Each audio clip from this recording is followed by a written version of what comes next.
For anyone who has pondered the vastness of our universe, the rich variety of our planets, and the endlessly fascinating world of knowledge that surrounds us, we present you a video exploring a full spectrum of topics from the universe to climate and weather, from human world to science and technology. This video is the ultimate family reference.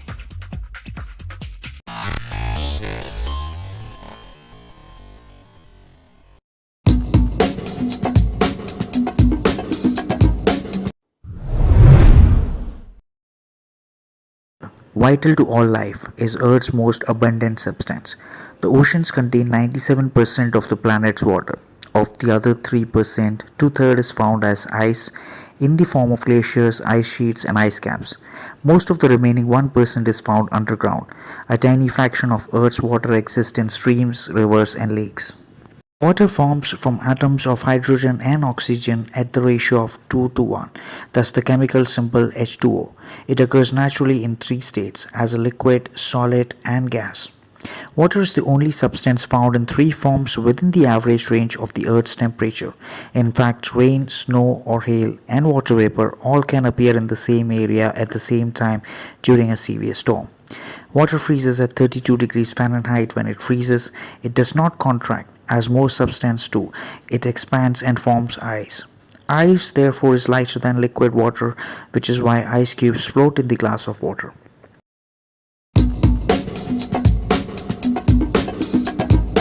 Water can dissolve many substances, including most of the hardest rocks. It has been a primary force in the shaping of Earth's surface since the first ocean formed billions of years ago.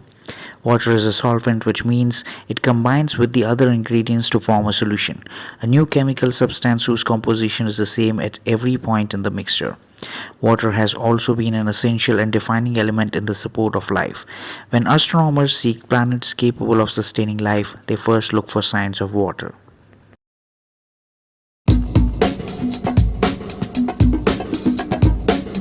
The water cycle, which is also known as the hydrological cycle from the Greek for knowledge about water, represents the endless movement of water in all its forms, solid, liquid, and gas, around the planet, circulating through the atmosphere, the land and inland bodies of water, the underground, and the ocean. The atmosphere contains only 0.001% of the Earth's water at any given time, yet it serves as the chief agent in the water cycle. Water enters the atmosphere through evaporation, creating water vapor or water in its gaseous form. Water vapor holds latent energy released when the gas reverts to a liquid or solid during the process called condensation or precipitation. Since ocean contains most of the water in the planet, they make the largest contribution of water for evaporation into the atmosphere, some 85%. The rest comes mostly from the surface water evaporation and transpiration of plants. As the sun warms the surface of the earth, water rises. It turns into gas or evaporates. Water vapor forms clouds. Eventually, the water returns to a liquid state and falls to the earth in form of precipitation. It takes about 10 days for water to circulate through the entire cycle.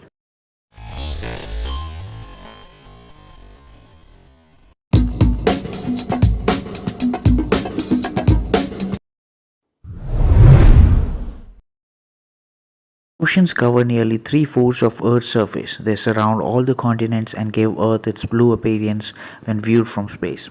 Although the oceans are composed of a contiguous body of water measuring some 139 million square miles, geographers divide it into four entities, largest to smallest: Pacific, Atlantic, Indian, and Arctic. About 3.5% salt ocean water also contains traces of all the chemical elements found on Earth. It enables life on the planet as a part of water cycle. The ocean also regulates global temperatures by absorbing heat in the summer and releasing it in winter. Currents, winds, density, gradients, and Earth's rotation keep the ocean in motion. As Earth's winds, wind and surface currents are deflected to the right in the northern hemisphere and to the left in the southern hemisphere. As a result, enormous gyres transport warm water from equatorial regions into a much colder polar regions. The ocean floor contains myriads physical features, starting with the continental shelf, the submerged extension of the continents. The shelf descends gradually before dropping off sharply in the continental slope and then softening again in the continental rise. The deep ocean floor, or abysmal abyssal plain features hills and underwater volcanoes as well as mid-ocean ridge, a mountain chain more than 40,000 miles long. In the rift, molten rock rises from Earth's interior, forming new sea floor. Some areas of the ocean floor also have deep, narrow depressions called as trenches. The deepest of all is Challenge Deep in Mariana Trench in the Pacific Ocean near Guam, more than 35,000 feet below the surface. Periodic shifts in the wind speed and direction in the tropical eastern Pacific can affect sea safe surface temperatures. In El Nino events, prevailing easterly winds weaken or give way to westerly winds. Surface temperature rise and the upwelling of cool, nutrient rich water from deeper in the ocean stops. This creates an unfavorable habitat for many fish and often leads to increased rainfall along the west coast of Americas and drought in Australia and Africa. The opposite set of condition is called La Nina. A stronger easterly wind flows, increases upwelling and reduces the surface temperature. Both events affect weather. Strong El Nino events often result in a weak Atlantic hurricane season. La Nina events favor more Atlantic hurricanes. La Nina sometimes alternates with El Nino and causes opposite changes in weather around the world. In India, for example, monsoon rains decreases during an El Nino but increases during La Nina.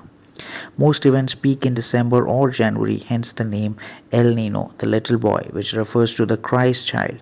La Nina, the little girl, was chosen recently to match the other nickname.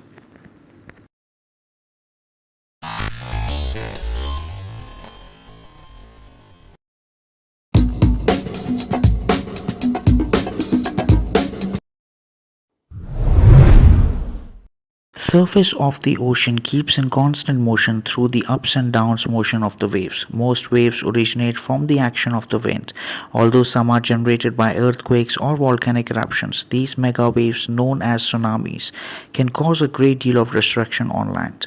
Ocean waters also move as a result of currents, river like streams of water. Currents help distribute water of different temperature throughout the ocean. They also transport oxygen to the living beings and distribute the nutrients that nourish ocean life. Not all ocean currents are created equally. Some are much larger and stronger than others.